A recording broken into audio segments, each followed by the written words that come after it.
15e vidéo aujourd'hui et je vais vous parler de la France. Parce que j'ai fait une pause pendant mon trip. Au bout de 5 mois, 5000 km de vélo, j'ai décidé de revenir. Pourquoi j'ai décidé de revenir? Simplement parce que je me sentais seul et des gens me manquaient. Beaucoup de gens me manquaient, ma famille, mes proches, mes amis. J'avais passé beaucoup de temps avec une copine, Mag, pendant 15 jours, avec mon pote Camille, Cécile et leur famille pendant une semaine en Bulgarie et ça m'avait remis dans ce contexte de proximité avec des gens que j'aime. Et j'ai souhaité retourner en France pour faire une surprise à ma mère et à ma sœur pour le jour de l'anniversaire de ma mère. Voilà, j'ai fait une surprise. Attends, il y a 10 jours? Non, c'est pas vrai. Ça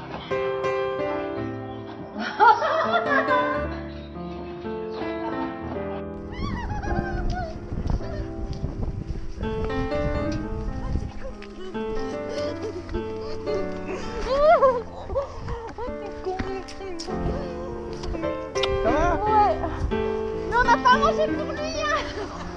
Ça va? Anniversaire! Oh, t'es trop.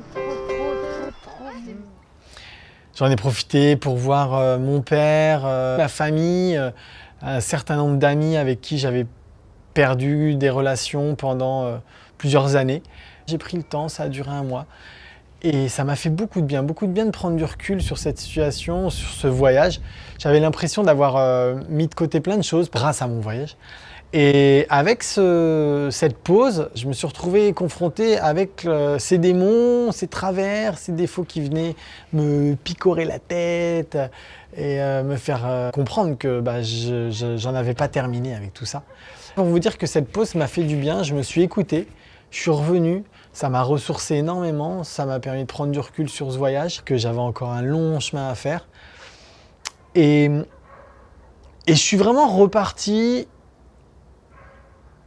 plein d'énergie, ressourcé à bloc. Alors un conseil, si vous avez un coup de mou, si vous avez un coup difficile pendant votre voyage, vous vous sentez loin des gens, déjà la première des choses, c'est n'hésitez pas, appelez, passez un coup de fil, un Skype. Si vous êtes dans des pays où il y a encore des cabines téléphoniques, allez dans une cabine téléphonique. Sinon, prenez votre téléphone. Bref, vous avez des moyens de communication maintenant super faciles pour appeler votre famille, vos amis, votre chérie, vos enfants, pour leur dire à quel point vous les aimez et reprendre un petit peu d'énergie. Et puis la deuxième solution, c'est ce que j'ai fait, c'est éventuellement de revenir, prendre un billet aller-retour. Quand on regarde le coût d'un voyage autour du monde, c'est pas non plus la mer à boire et je peux vous dire pour retrouver une énergie pleine comme moi j'ai pu l'avoir en repartant, ça vaut largement le coup. C'est ce que je voulais vous dire sur mon retour en France. Demain, ça sera la Russie et la route pour le Transsibérien. Ciao!